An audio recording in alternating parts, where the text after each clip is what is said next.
I sort of think back fondly of 60 because we had this big birthday.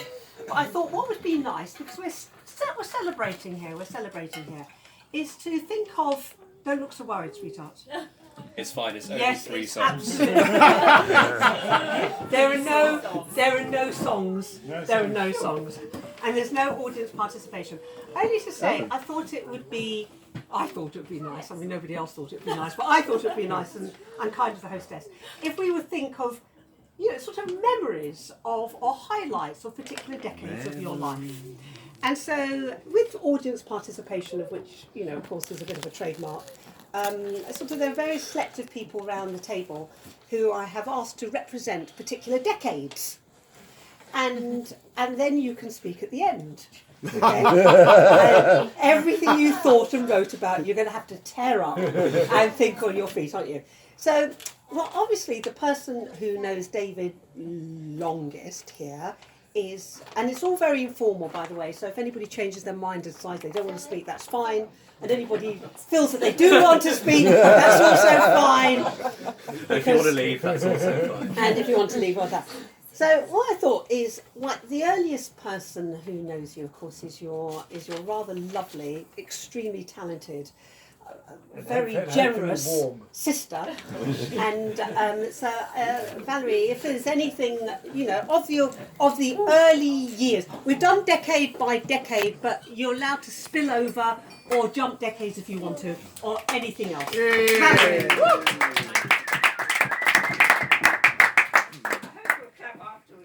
I didn't realise I'm obviously the oldest person here. If my mother had been here, I might not feel so old, but anyway. So obviously I've known David from before he was born. Well, he was a bump, and I do remember the bump, of course. It's a perfect bump. He was. I was the favourite bump. The day I turned 20 months, David entered the world. And he was the much longed for son, and perfect. He's always been perfect. And unfortunately, I was the green-eyed monster, and I was displaced, and I wasn't very happy. But fortunately, I grew up, and the sibling rivalry abated, and I realised how precious David is, and how lucky I am.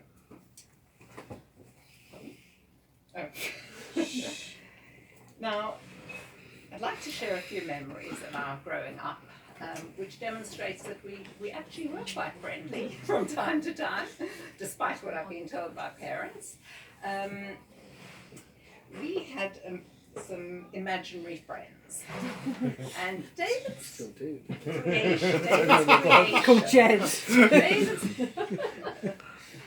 David's creations were Hagon, Playground, and Tacky. I do recall telling him that I thought those names were a little crazy. David was always cleverer than me, so it's fine. Mine were Rena and Whiter, and on reflection, growing up in apartheid, I think Whiter was a rather interesting name. We were extremely privileged growing up in an era where children could actually go out unsupervised. And I have very fond memories of taking picnics out round the corner, and we used to sit on a grassy verge. It was probably not even a few minutes away from our home, and enjoy our freedom and camaraderie. And those are very precious memories. I also remember creating a post office and a library. We catalogued our books, not according to the Dewey system, but our own very interesting alphabetical cataloguing.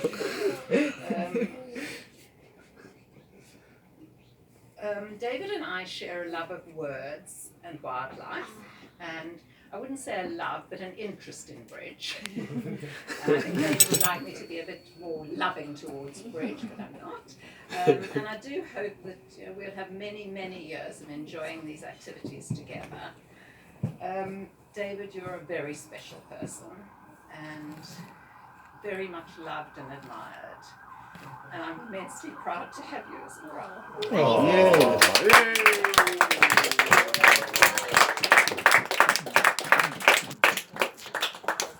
Get out, they won't let you get out.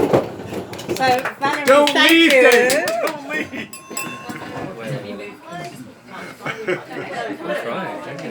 Cry whenever anyone cries. When was it? Time, because we're very, very flexible here. From the next one, from memories from 20 to 30, pray silence for Philip. I think I must add one thing for Valerie, that ice cream is a word that was mentioned when we were talking to Mom about memories, and we were talking about possibly things that Mom might remember, and Valerie just want to remind us about ice cream. Yeah, David had selective hearing, and if you wanted to get his attention, you used to just preface everything with ice cream. Some things never change.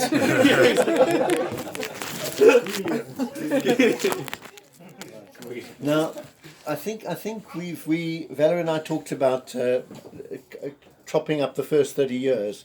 And I think I'm going to start a lot younger, a bit earlier than 15, because I remember, and standing here is very opportune, because I remember playing table tennis with David and Valerie when we moved into Oak Avenue, so I was about 5, 6.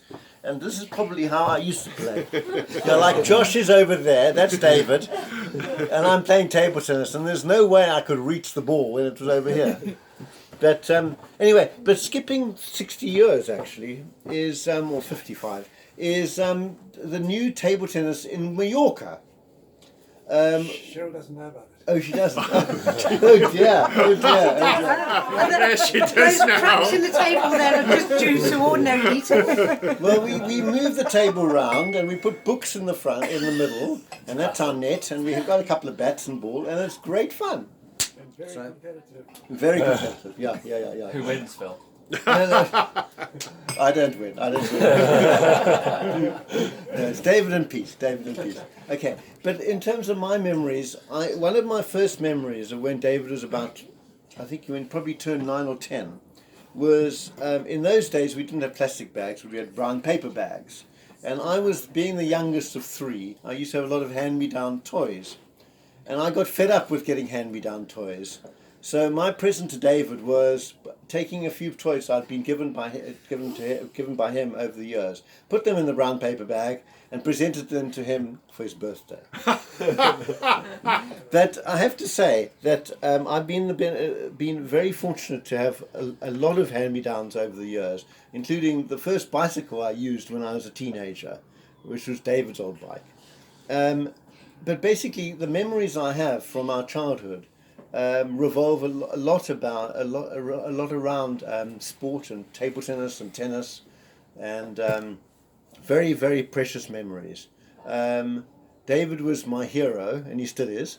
But he was a very sporty, and we lived in an environment where there was good weather quite a bit of the time, which did help. And then when we came to England, a couple of years after I came here, he suggested that we did a cycle trip in Ireland. That's where he introduced me to cycling. And then 3 years later suggested we do Land's End, John O'Groats to Land's End. And he was the expert. He was superb. He got everything organised. I mean, you'd think Cheryl was down to detail. David was really down to detail. John O'Groats to Land's End was quite something. The only problem is I buggered up his knee. Sorry, pardon the language. Billy! I just can't believe you said it. The K word. But it really has. All these experiences that we had in all those days of are, in a sense, just a forerunner of the wonderful times we've had since, in terms of cycling and in terms of other pursuits. But and David, you've been an incredible brother to me, and I love you dearly. Oh. Okay.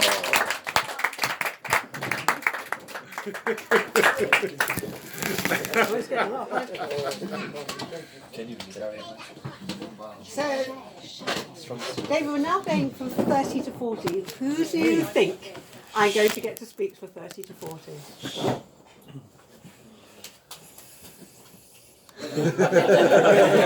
Not a chance. Wrong end, darling. Wrong end. That's my Mr. Thornton. Yes, it's got. So, to set the scene, David at the beginning of his 30 years, was young, free, and single, and Pete was his best mate. So we hope we're. I was also young, free, and There's a George Michael song, and one of the lines is "Turn a different corner, and we never would have met."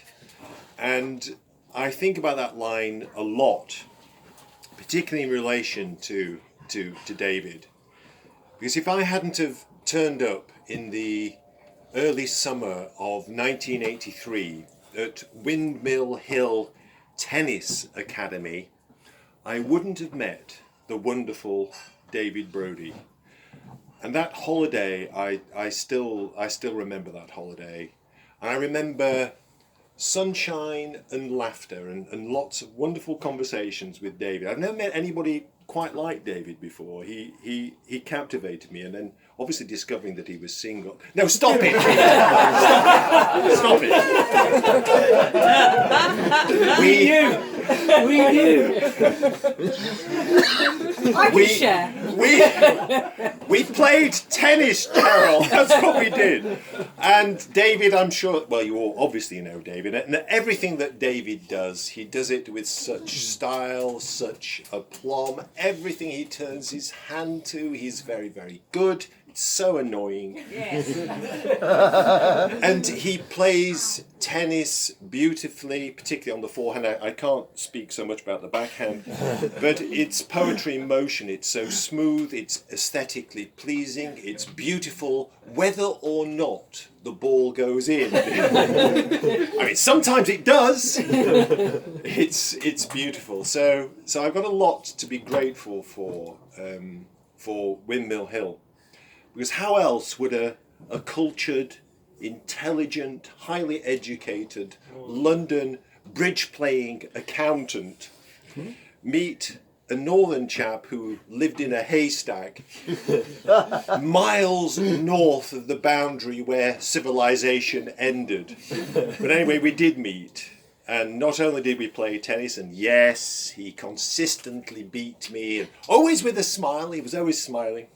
And we went riding as well. Phil's mentioned cycling. I think cycling's played a huge part in our friendship.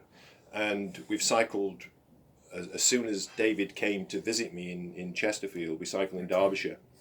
And I discovered very quickly that David, as well as being a very good cyclist, he's also a thoroughbred. And those of you who know anything at all about cycling, you realise that David is a perfectionist. It can be that he's having a bad day on the bike. He might be having problems with his knee, or it could be his ankle, it could be his thigh, it could be his arm, it could be his head, it could be anything. But if he just moves his seat a quarter of a millimetre to the back, we wait 15 minutes while he gets the tools out, and he might adjust the pedals. And apparently he was telling me today that if he didn't put his handlebars straight, if they just raked back 3 degrees, then he has no pain. It really is remarkable. And of course I'm a cart horse, I accept these things, but there was one thing. I mean, David, of course, he was a wonderful cyclist as well. I mean, man and machine in perfect harmony, cutting through the wind, defying gravity, unfortunately. I mean, there was one thing, I never could tell David how much I disliked this, so I'm going to tell him now. I remember, so often coming up to big hills, and David would fly off, literally, no effort, and he'd get to the top of these hills, and I don't know what he did. I think he may have a cup of tea or read a book or engaged in intelligent conversation with anyone who happened to be there. And after half an hour or so, he would freewheel down to me to see how I was getting on. And of course, I wouldn't be getting on that well. I'm not built. I mean, Jonathan would understand it. We don't go up hills very easily. Well, if ever you decide... No, but you see, we're big guys, Jonathan. We're big guys. Tall. Yes, it's tall. It's a bit like an oil tank on a bike. You know, it just doesn't work. And David would come down and smile at me and engage me in conversation. I can't talk to him. I can't tell him, I wish you'd stayed at the top of the hill. And so, you know, I couldn't talk, obviously, but it's apart from that, it was a pleasure, an absolute pleasure, and it still is, riding with David. And we had some fantastic times, wonderful memories, riding in Derbyshire, particularly riding in the Cotswolds. David is our leader, the leader of the Cotswold Casuals. Yeah. And Philip's a Cotswold Casual, and I'm a Cotswold Casual, and there's one or two others as well. Jez, I never could understand it. He's the deputy chairman of the Cotswold Casual. Hardly ever rides with the Cotswold Casuals, and yet he's the deputy chairman. Why aren't I the deputy chairman? Why? Stick to the script. Oh yes. Thanks, Ben. I'm going slightly off slightly off beat. The Cotswold Casuals have now gone international. Yay! We've cycled in Italy. We've cycled the great length of South Africa, Croatia. and even did we do Croatia? Yeah. Oh, I forgot about that. And and there's Morocco, but you weren't anyway. But the most important thing is Majorca. And I'm sure that Majorca will be mentioned later on this evening. And I do feel for poor old Tomeo, the Spanish guide who tried to teach us how to ride properly. He did try, and so we have learned, and we've had a very, very good time. Because I've just one thing I need to say. I mean, was it you were saying how well David organises everything? Right. This wasn't in my speech. But it's because of what's happened today. I don't know if it's because he's turned 65, but he somehow seems to have given up organising everything. The ride today was Right, Pete. terrible. Excellent. It was absolutely. Thank you. Oh, okay. I was going to talk about taxation. That's it.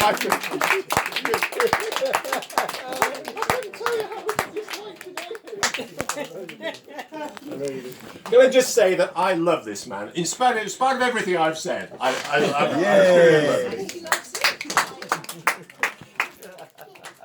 Okay, so we're so far up to age 40. Notice that even though at 37, a lady entered his life that was not. I was going to say that! But nevertheless, it doesn't need to be mentioned because I'll mention it now. Will you saving that for tomorrow? I just got slightly Because digressed. I decided that I would do from 40 to 50. Age 40 to 50. Okay. So, and if anybody wants to wander off, please do. 40 to 50 Stay there, David. is 1993 to 2003. And David, age 40 to 50, sort of approx. And these were what I call David's creative years. Because David's creative years. Because in 1993, David gave birth to. Did you? That's Hey! Well done, Ben. One, of course, was Ben. David wasn't sure if he wanted children, but in 1993, in January, he had them anyway. He had no choice, to be honest. But he looked at his son when his son was first born and absolutely fell in love, and that was very, very sweet. But also, I think that year, Taxaid was also born, and I think he fell in love with Taxaid as well. And so Nothing happened in '94. So Oh, I got my that was speech. 93 was a very significant year for David, age 40 or thereabouts. 1994, if he thought he fell in love the first time with Ben, in fact, for not really sure if he wanted children, as soon as Ben was born, he said, we've got to have another one. And I was going, well, actually, I'm a bit sore at the moment. Can we wait? So they said, okay, not long. And to this day, as David knows, I think I was asleep. But because soon afterwards I got pregnant again with Sarah, and Sarah came along in 1994.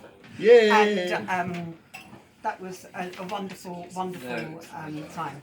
1995, David, things like Studland Bay, holidays and you guys might identify this, feeding lambs, feeding sheep, feeding anything, feeding goats, going to the zoo again, feeding children, changing nappies, feeding lambs again, that sort of things. That was it. And 1995 was really characterising by trying to get sleep. 1996 characterised by Kids at Mallory's, shows, taking kids to school, more shows, taking kids to school. Let's have another show.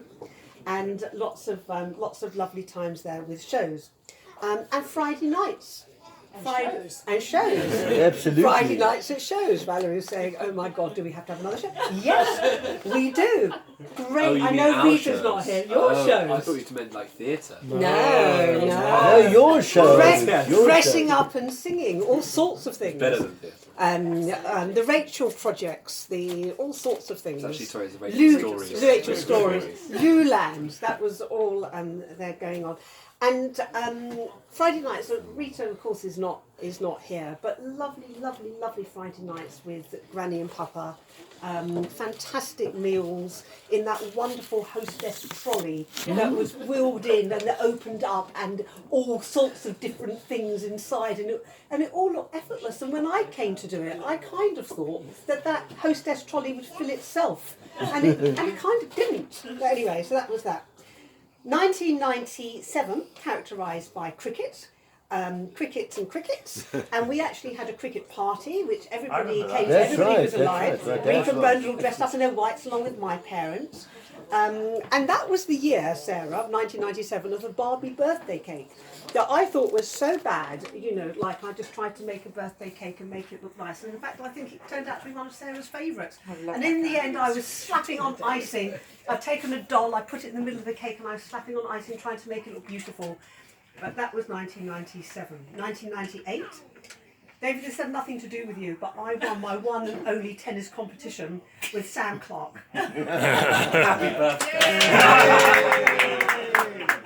And that was the year, again, we went to various Club Meds, which was always great fun, but that year we went to Eilat, and that was characterised by the first time we realised, we went in there and they said, we keep different times, this is Israelis. I know the rest of Israel is on this time, but we decided to have Club Med time. And they had completely different time. And it was genius, really. So please remember to adjust your clock if you go outside of Club Med. 1999, Sarah on a trailer, walking in the lakes. That was a year that we walked. Sarah got soaked. I just remember Sarah that year, and you and Lena standing there thinking to yourself, how do I have parents that make me walk like this when it's soaking wet? And got a photo looking at you so despondent, but you turned out to like walking. And we, Karen and Rita, you were at Ramsden that year. You were. Got the photos to prove it. We went to Ramsden and we went to walk and everything like that. And cycle. 2000. There was Ramsden, there was Barnsdale, there was Disney World, there was Sarah coming in on an elephant with Lion King, and Ben started at St Anthony's. 2001, OBE. Other buggers' efforts, there he was. Everybody dressed up, all looking very smart. Remember that? David and I had an argument because he wasn't going to take the day off work. I thought you were going to take He said, it's 11 o'clock. He said, I'll go into work at 1. I said, darling, please take the day off. Oh, Yeah. Do you remember my mother getting them to move the furniture at Buckingham Palace? Yes. The seating wasn't to her liking. And it was also quite warm, and you had a load of people, and there's one thing of Perrier water. Yes. And that was it. And nobody touched it. Even though we were all really thirsty, we had to wait 4 hours. But anyway, that was the thing. But that was that. That was very nice. 2002, April the 1st, that's when you started the Inland Revenue. Oh yes, senior singers out. And then 2002, we were in South Africa and we went to see your dad Stone. And again, you know, no, he's not here tonight, your mum's not here tonight, but he's very much with us really. And that year we went to look at the Stone and it was lovely. And 2003 is the last year that I'm commenting on because then I'm handing over. But by that time, Ben was well into cricket. Sarah was well into history. And we went to Denmark. And had I been able to go on a year, I would have gone on about Mandy getting married, I think, which was 2004. But actually, I can't do. But in all these years, and actually I sort of went through sort of thinking to myself, what were the events that we did most? But in all these years, you know, like there were so many, these were the special things, but there's so many ordinary things, so many ordinary Friday, okay, this is not quite an ordinary Friday night, but so many ordinary Friday nights, although I would never describe a Friday night with Valerie as ordinary because I always think they're extraordinary. Valerie, I'm complimenting you. So many wonderful Friday nights and also Friday nights at my parents' and so many wonderful family occasions, whether or not Keith comes in and we have the wedding, or of course Gavin before that. All these ordinary things, and it's really the ordinary things that make up our life. And we were filling a home full of love and laughter. And I think we filled it very well. Yeah, absolutely.